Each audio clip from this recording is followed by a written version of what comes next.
What's going on, baseball fans? How you doing? We got a lot to talk about tonight. We got the MVPs announced. We got Rob Manfred talking about a potential lockout. Carlos Correa and AJ Hinch meet for lunch. What is going on there? Trevor Story meets with the Texas Rangers. Wander Franco maybe getting a record extension. We'll talk about that. Starling Marte, his market is heating up. Let's get to it.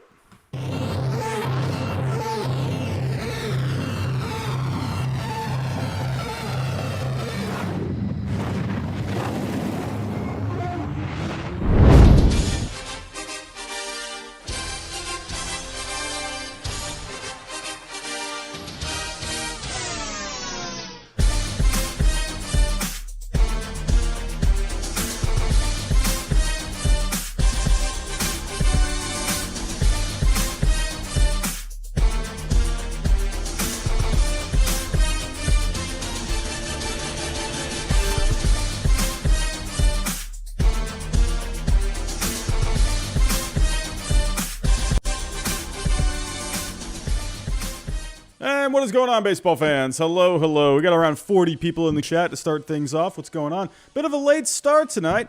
Had some things to do earlier, and here we are around 10 o'clock on the East Coast over here. Hope everyone's having a good night. Hope everyone's having a good day. What is today? It's Thursday. Almost the end of the week. Almost at the weekend. Again, hope everyone's having a good day. Hope everyone's having a good week. We got a few things to talk about. We got the MVPs tonight. Carlos Correa and AJ Hinch meeting for lunch. We're going to talk about that a little bit. I'm just saying, Carlos Correa to the Tigers, it makes just a lot of sense. We'll dive into it. Trevor Story meeting with the Rangers. We'll talk about that. Wander Franco. The Rays are ready to open up their checkbooks for Wander Franco. We'll talk about him as well. Starling Marte, looking like he might get sooned. Oh, my God, I can't even talk. Time for bed. He's going to get signed sooner rather than later. We'll talk about that as well. Again, hope everyone's having a good night. A lot of familiar faces in the chat. We have a couple of our members here. Thank you guys for joining. Before I do get started, hit that subscribe button for me if you are new. We're trying to get to 20K by opening day. Hit that like button for me so it gets out there into the YouTube algorithm.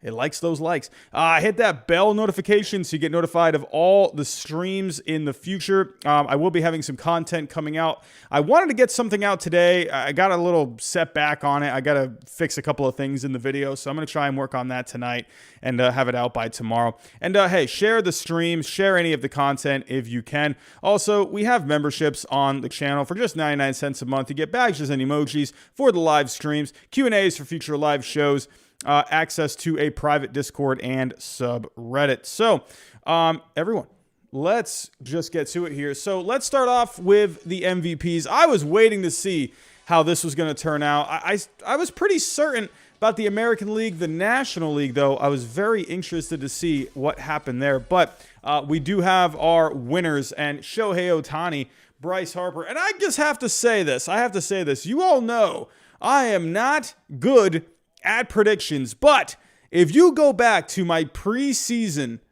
predictions where I picked my MVPs, my Cy Youngs, where I picked the World Series winner, blah blah blah. I pretty much got all of it wrong, but I will say I did pick Shohei Ohtani to win the MVP, and by golly, I got one right. Shohei Ohtani winning the MVP, Bryce Harper in the National League. Let's go take a look here at how all of this broke down. Let's go to the vote totals.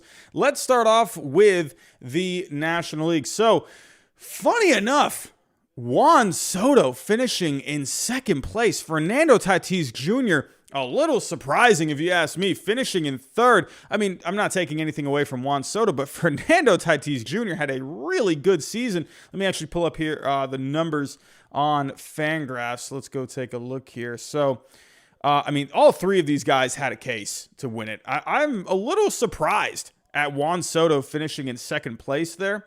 But let's take a look here. Let's go to the National League.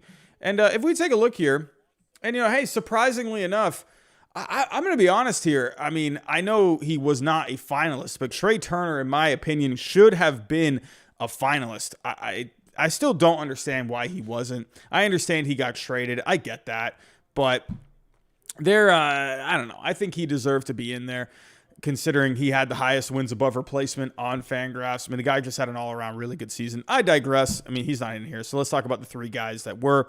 So Bryce Harper and Juan Soto tied here. Fernando Tatis Jr., I understand, but this guy was just really good this year. I mean, take a look. 42 home runs, 97 RBIs, 25 stolen bases.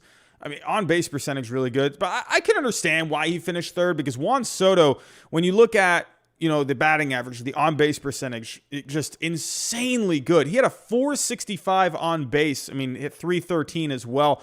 29 homers, 95 RBIs. I think it's only a matter of time before Juan Soto wins the MVP. I'm going to say he wins one sometime in the next couple of years. Wouldn't be surprised if he wins it next year, at least in a couple of years. But the winner, Bryce Harper. This guy, to me, I think the reason he won this award was because of the second half that he had. If we go to the second half stats, this guy just turned it on down the stretch. Unfortunately for the Phillies, it just wasn't enough. Juan Soto also turned it on down the stretch. This guy was nuts in the second half. I remember every time we did the power rankings, every single week I was talking about Juan Soto, because it seemed like he was just putting up the most stupid numbers every single week. But to me, Bryce Harper was just a little better in that first half. I mean, Juan Soto got off to a bit of a slow start, and I think in the end, Harper, he just edged him out. If we take a look at the vote totals, I mean, I wouldn't say just edged him out. He won by a good amount of points. He got 17 first-place votes compared to Juan Soto getting 6. So, we won it. I thought it was going to be a little closer than that, but Bryce Harper, to me, he was just insane. He basically put the Phillies on his back a lot in the second half, but you can't deny the numbers that Juan Soto had as well. I think there was a case for Soto, Harper, as well as a Fernando Tatis Jr., but I think with him, I think the big thing was he just had an insane first half, and then he got hurt in the second half. He just wasn't really the same. If he had not gotten hurt and he just kept putting up, consistent numbers in the second half, I think we would have seen Fernando Tatis Jr. win that MVP award. But Bryce Harper ends up winning it. I think it's well-deserved. An insanely good second half. Juan Soto, it's only a matter of time before he wins that MVP. Taking a look at the American League. Now, this is where there was a big debate between Shohei Ohtani, Vlad Jr. I think we all were pretty, honestly, when you look at the total points, Marcus Semien, he was actually a lot closer than I thought he was going to be to Vlad Jr. I mean, he didn't get any second place votes. I get that. I can't believe, well, actually, did he get a second place vote? Vlad Jr. got one third place vote. Who got the other second place vote? Who got the other second place vote? Did they do a typo here? Because he got maybe no one else got a second place vote, I guess. But he got a third place vote? That's crazy. Who picked him for third place? That is crazy to me. Either way, Shohei Ohtani, this guy to me was the clear-cut MVP. There's no denying what this guy did in the second half. It was just and in the first half as well. He was just really good from start to finish. Let's take a look at the full season stats. Shohei Ohtani, offensively, he ranked 10th overall on Fangraphs, 5.1 wins above replacement. Let's take a look at the offense. 257 batting average, not amazing, but nothing to sniff at or sneeze at as well. A 372 on base, really good. 592 slugging. But look at the 46 home runs. Look at the 100 RBIs. Look at the 26 stolen bases. This guy was out of his mind. But then he also pitched. I mean, are you kidding me? He had a 5.1 WAR on offense, but when you take a look at the pitching, a 3.0. He had over an 8 wins above replacement total. We haven't seen anything like this since Babe Ruth back in the day. Shohei Ohtani, a modern-day Babe Ruth. Absolutely insane. This guy, to me, deserved the MVP award. Nothing against Vladimir Guerrero Jr. Nothing against Vlad. But at the end of the day, I mean, you saw something this year that none of us have ever really seen, unless we go look up old videos of Babe Ruth. We haven't seen any of that. Vladimir Guerrero Jr., one of the best, I would have to say, this has got to be at least in the top 3. I would have to say, right off the top of my head, this has to be the best season ever for a guy. I mean, I don't know. I'm trying to think. Who are some guys that didn't win the MVP that just had really good seasons? I'd have to go back and look. But Vlad Guerrero Jr., this easily has to be top 3 seasons of all time that didn't win you an MVP. Unfortunately, he just ran into the Shohei Ohtani train. What can you do about that? There's really not much you can do. A really good season, 48 home runs, 111 RBIs, a 311 average, over a 400 on base, 601 slugging, just insanely good at the plate. A 166 WRC plus. This guy was just nuts from start to finish. But unfortunately, Shohei Ohtani, he did both. He pitched, he hit, and he did both extremely well. So overall, not surprised to see Ohtani win it. That I picked him in the beginning or before the season. I don't know. I just figured he was going to put it together this year. I figured he was going to be healthy. They were going to figure out his playing time. They were going to figure out his schedule, and I think they were very set on finding a way to keep him healthy this year, and that was the key. Hopefully, he can stay healthy here on out. Hopefully, he doesn't have to miss time like he has in the last couple of years. But Shohei Ohtani, I think, is as well deserved. A unanimous victory for Shohei Ohtani. I agree with it. I think he should have won it. I don't really see. I mean, I don't know. He's the modern day Babe Ruth. So, but let me know what you think down below in the comments. Do you think Harper should have won the MVP? Do you think Ohtani should have won the MVP? Let me know down below in the comments. So, let's get to off-season news. Hey, our favorite person out there, Mr. Rob Manfred. He's out and about. He's making he's making some comments here about a potential lockout. I don't know what's going to happen with this lockout. If I were to maybe make a guess, I'm imagining we're going to have some kind of a lockout. I don't know. But he made some comments today. Mr. Rob Manfred, one of my favorite people on the planet. I just love me some Rob Manfred. Hopefully you're picking up on my sarcasm there. But Rob Manfred today making some comments about a potential lockout. A couple of these mainstream media guys were there listening to him. Evan Drellich, Jeff Passan. So taking a look, here we go. The current collective bargaining agreement expires in less than 2 weeks, with the possibility of an off-season freeze looming. If a new deal isn't agreed upon when the current one wraps up at 11:59 p.m. Eastern Standard Time on December 1st, the general expectation within the industry is that owners will lock the players out, resulting in a ban on transactions until another agreement is reached. Now, Manfred talked about this. Evan Drellich, Jeff Passan were there.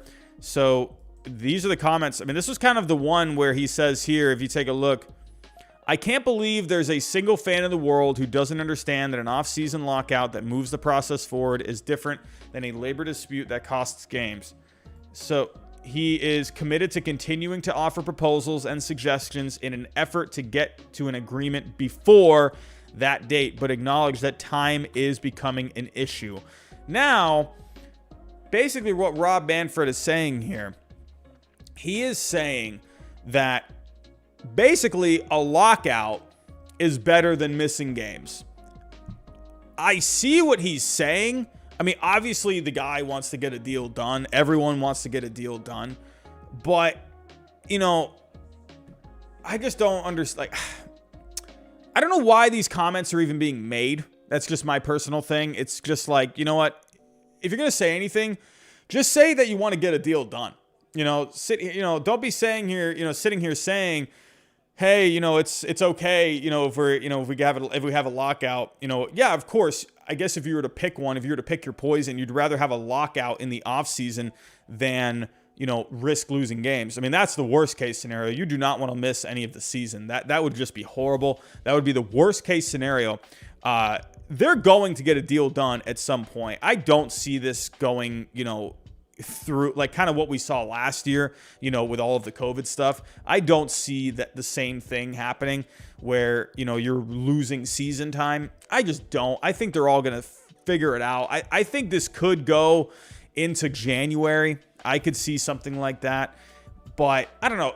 Rob Manfred, to me, I just don't see I don't know. I think these are just silly comments, if you ask me. It's like, yes, obviously, you would rather not miss games. You would rather miss, or have a bit of your offseason, these players locked out. Obviously, you would rather have that than miss games. But to me, I don't know why you're even saying any of this in the first place. It's like what you should be doing here is saying, hey, our eyes are focused on making a deal. Honestly, this is the time and place. If you want to be just really vague about something, this is the time to do it. Don't be making these silly comments saying, hey, like there should be no lockout. There should be no lockout. You should get this done. That's how it should be. But it's Rob Manfred, one of the biggest clowns in the entire industry. If you haven't seen my video on Rob Manfred, I did one about like a year and a half ago on why I think he is just a clown. I'm just not a fan. Not a lot of people are a fan of Rob Manfred. I can respect some things that he's done, but the guy is clearly there he's there for the financial part of it, obviously. I don't see a guy that really likes the game. He probably likes the game, but I don't see a guy that loves the game. To me, this is a guy that cares more about the financial aspect of it, and which rightfully so, you should. But I haven't seen this guy really show a love for the game. That's just what I've seen. But I don't know. I just think personally he should be saying something along the lines of, we just want to, I know he is saying, obviously, we want to get a deal done, but that's all you should be saying. That's it. You don't be talking about, having like, a potential lockout that actually, could actually maybe be even a good thing. It's just, I don't get it. Like, I don't understand. That to me, he's just using the media to try and, stir emotions. And, they like to use the media to play hardball. That's what they do. I don't know. I just think it's silly, but the question is, so there is actually this part here. It says, technically, the expiration of the CBA wouldn't necessitate a lockout. Tim Dirks on MLB Trade Rumors, in August, he wrote an article saying the sides back in 93, 94, and 94, 95, they continued to conduct off-season business during those winters. So even without a CBA. So the players went on strike when no agreement was reached during the 1994 season, and that year's World Series was eventually canceled. So Manfred actually commented about this. He said, I don't think 94 worked out too great for anybody. I think when you look at other sports, the pattern has become to control the timing of the labor dispute and try to minimize the prospect of actual disruption of the season. That's what it's about. It's avoiding doing damage to the season. So yes, I agree. But it should be about avoiding damage to any of it. You should just be getting this done. Be the leader that you need to be. Be the commissioner that you need to be. I get it. Like, I understand unions can be, trust me, I know a thing, as a teacher, I know a thing or two about unions. Sometimes, at the end of the day, unions, they can be almost just as annoying about things. But in this case, you gotta, you should just be the leader, get something done. Offer something that the players are. By the end of the day, the players got to work with them too. I do understand. I'm not that naive. The union, they have to be able to, work with them as well. It takes two to tango. But I think with Rob Manfred, I think I don't mind some of the things he's saying here, but I also think I don't know. I don't like some of these things that he's saying either. To me, be a better leader, get something done. Stop. Obviously, you need to look at the finance. That is the most important thing. At the end of the day, of course, you want to make the fans happy. You want all that. At the end of the day, but you have to. It's a business. You do have to worry about the business aspect of it. You got to worry about the financial part of it as well. What is going to be best for both sides? I think with Rob Manfred, he has shown he wants. He wants for him. I think they all just need to figure it out. But Rob Manfred. Hey, it is what it is. We all know how he operates. So hopefully something can get done. Hopefully nothing is locked out. Hopefully if we do have a lockout, maybe it's only a week or two. But that would definitely make things a little boring over here if there's no rumors, if there's no anything going on. So we'll have to wait and see. But hopefully they can figure this out. Let me know what you think down below in the comments. Do you think this is going to be a long lockout? If it does happen, do you think it'll be short? Do you think we can miss season time? Let me know what you think. But let's talk about, while we have an off season of rumors and whatever else, let's talk about it. Carlos Correa, hey, having himself some lunch, meeting with his old manager, AJ Hinch, spotted at lunch. They're having a nice little date. And, to me, I just think this right now, the Carlos Correa to the Tigers, I just think it's only a matter of time. It just makes the most sense. They need a shortstop. They are trying to put themselves back on the map. He's a star player. He's going to bring you're not just getting a really good player. You're getting a player that is marketable. You're getting a player that you can just kind of build your franchise around. Someone that, you're going to sell a ton of jerseys. You're going to sell shirts. You're going to sell merch. You're going to sell all of it. You're going to sell, plastic cups with Carlos Correa's face on them. He is the guy where he puts himself out there. He marches to the beat of his own drum as well. He doesn't really care what people think. To him, he's been over this whole trash can thing for so long now. He doesn't care about any of that. He wants to just go out there and he wants to win. But I think just this possibility here with a Tigers team that is just on the verge of just being, a contender. I think he finds that. I don't know him, but obviously, it'd be kind of cool if I did. But this to me just makes so much sense. It makes a ton of sense. It makes so much sense. So there's just too many boxes that are getting checked off with Carlos Correa going to the Tigers. I think that's just how it is.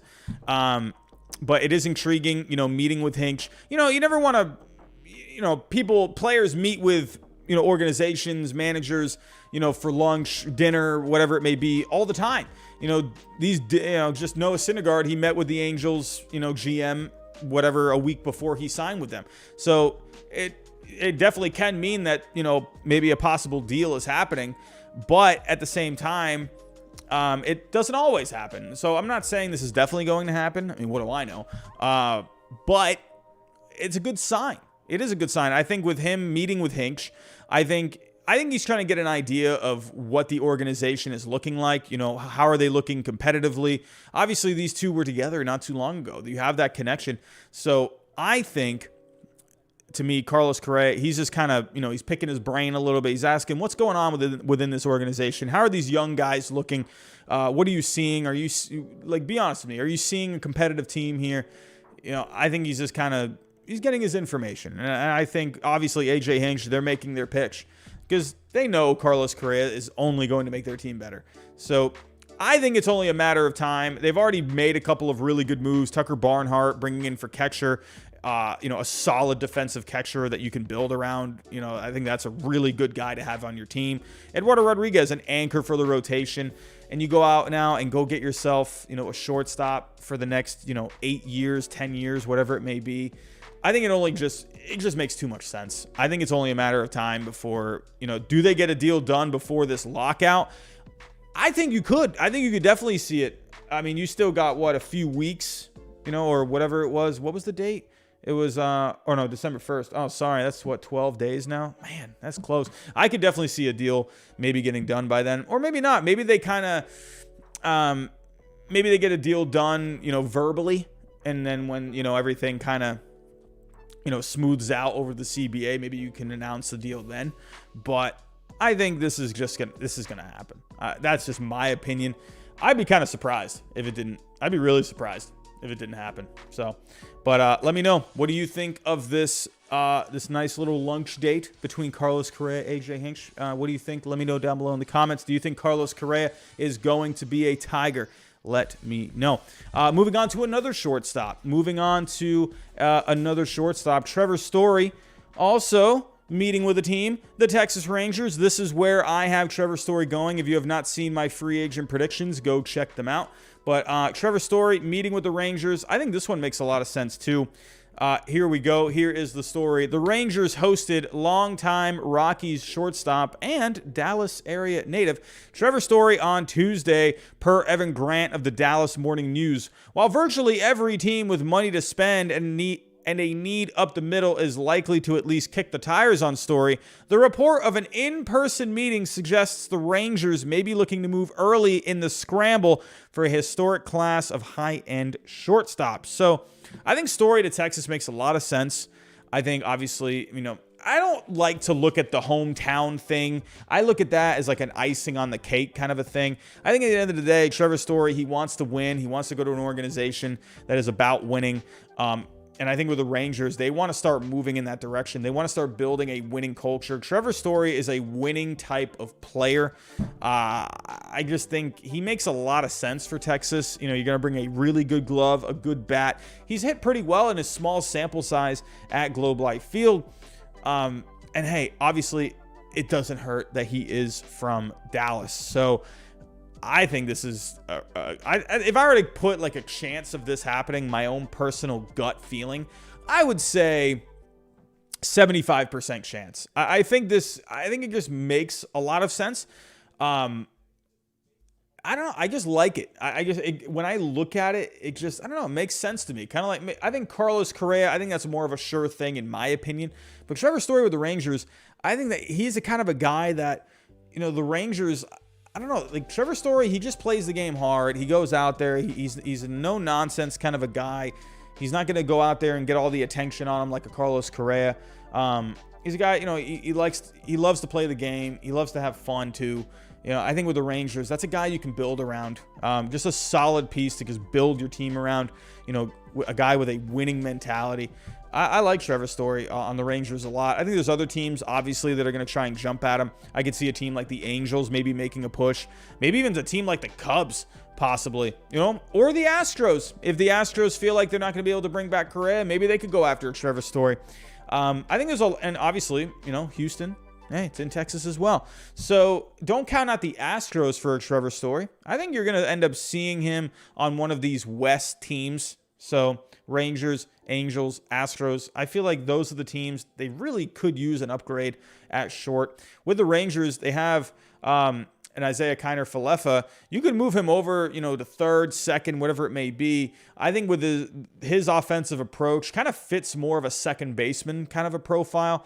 Not a great on base, not a great slugging, but he has a good glove. I could see, Falefa being more of a second baseman and, Story being at short. I think that would be really good. Good defense up the middle. I think it makes a lot of sense. So let me know. What do you think is going to happen with Trevor Story? Where do you think he ends up signing? Let me know down below in the comments. But let's move on to, hey, let's get away from the shortstop market here. Let's go to an outfielder. It looks like he could be signing rather soon. Look out for Starling Marte. Starling Marte, it's looking like his market is heating up. Let's take a look here. And also, since we're talking about the Rangers are kicking the tires on a Starling Marte. We've heard some other teams get involved as well. The Phillies, the Astros, the Mets, Yankees, even the Marlins. Don't count out the Marlins. They actually tried to sign him to an extension, but Marte looking like he wanted to test the market.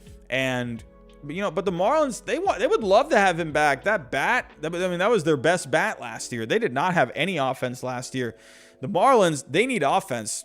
Could you maybe see Starling Marte go back? Marte hit very well for the Marlins. But I think Philly makes a lot of sense. Astros, sure. You could definitely have the Astros. I think the Mets could use another guy out there. The Yankees, they could definitely use an upgrade in center field. Look out. These are all teams that really could use some center field help. I think for the Phillies, I think it makes a lot of sense for the Phillies. I think they need a leadoff guy. They had terrible production in the leadoff spot last year. They have just had like a revolving door at center field. They have not been able to figure out center field. I think Starling Marte, he checks off both those boxes. You're killing two birds with one stone. I think Starling Marte, it makes a lot of sense for him to go to Philly. But I could also see these other teams as well. But I think, obviously, a team like the Yankees trying to get a little more athletic out there. But what do you do with an Aaron Hicks? I don't know. What do you do with Aaron Hicks? You're just locked into that contract for so long. I think it's one of the worst contracts. You're not paying him a ton of money, but that's such a bad contract. He is just never healthy. I just didn't understand that contract. I don't know. The guy's like, 32, 33. He's going to be 37 by the end of that contract, and he's, barely even playing. I don't know. But Starling Marte, look out for him. I think he definitely could end up at one of these teams for sure, because all of these teams could use, an outfield upgrade. They could use, like a team like the Yankees could use some more speed. The Mets, they could use some speed as well. They weren't a great base running team last year. A guy that could hit for average. They kind of lacked that last year. So I do like a Brandon Nimmo, but Starling Marte would make sense there too. The Astros, hey, they did have some pretty decent production from their center fielders this past year. But I think he would, if you're going to lose Correa, I think someone like a Marte could make a lot of sense. Have to look out. But Philly, I think if I were to pick one team, I think Philly makes the most sense. That's just my personal opinion. So, and he's also hit really well at Citizens Bank Ballpark. This guy's played, I think like 25 games at that ballpark, and he's hit almost 400 there. I don't know. I'm just saying, it makes a lot of sense. So, let me know. Where do you think Starling Marte ends up? But teams are starting to heat up on him. He's getting a lot of attention in the last couple of days. I'm seeing a lot on Starling Marte in the last 24, 48 hours. So be on the lookout. I think we could see a deal sooner rather than later. But speaking of deals, we have another deal possibly in the works. Not for a free agent, actually for a guy that's barely even played in the major leagues. The Tampa Bay Rays, a team that's not really known for spending money. It's looking like they might open the checkbook, and they're looking at Wander Franco. They're looking at possibly a record deal for Wander Franco. Let's go to the story here. So as of right now, a player that has played under a year, the record contract for a player like that is Ronald Acuna Jr., who's on an 8-year, $100 million contract. It's looking like the Rays, they want to top that. As of right now, Wander Franco, he's only played 70 games, but the Rays, they want to get this guy locked up. They don't want this guy to go anywhere near free agency. They want to get this guy signed for the long term. So there is a report out of the Dominican Republic, reports that the Rays have put forth what would be a record-setting contract offer to the 20-year-old shortstop. Exact terms aren't known, but Pujols indicates that the offer is at least 10 years in length and would land somewhere in the $150 to $200 million range. I mean, good grief. Could you imagine that? I could totally see like a 10-year 150. I mean, the record is Ronald Acuna Jr., 8 years, 100 mil, pay him $15 million a year over the next 10 years. I mean, that's not too shabby if you ask me. But in a way, I'm kind of surprised Tampa is kind of going, they're kind of going this route because they just never really spend money. But I'm not surprised either, because this is a guy, when Wander Franco came up this year, he had a couple of bumps, but once he got it figured out, this guy turned himself into a legit Rookie of the Year candidate. This guy looked like he just belonged. He was playing in the postseason. He looked like a guy that had been out there for the last 5 years. He looked like he was comfortable playing at this level. The guy had a really good season, hit 288, and that was with getting off to a slow start. And he had an injury too. 7 home runs, 39 RBIs, 347 on base. That's the one that sticks out to me the most. 463 slugging. And he played pretty good in the field. I mean, Wander Franco. I mean, this guy, 20 years old, already looking like he belongs in the major leagues. It looked like he belonged, 50 games in. I think you should sign this guy. I really think you shouldn't have this guy. Don't even go to arbitration at all with him. Avoid the arbitration table. I think just keep this guy happy for the next 10 years. And this is going to be a guy that's going to put up numbers. I think like a Ronald Acuna Jr. I think he's going to put up batting. He's going to put up batting. I can't talk. He's going to put up batting average, power, RBIs, speed, good in the field. I mean, give this guy 150 to 175 over the next 10 years. I think he's already shown that he can handle this, this level. He hit pretty well in the postseason as well. I think it's a no-brainer. But let me know. What do you think? If you were the president of baseball operations for the Tampa Bay Rays, what kind of a contract would you give Wander Franco? What do you think is fair? Oh, we got a super chat. Cool. Rodri, should the Yanks get Kyle Seager as a bench bat? It's very intriguing the way, with the Yankees. With the Yankees, you have a Gio Urshela there. And I like Gio Urshela. I think, though, Gio Urshela could be a pretty good trade piece.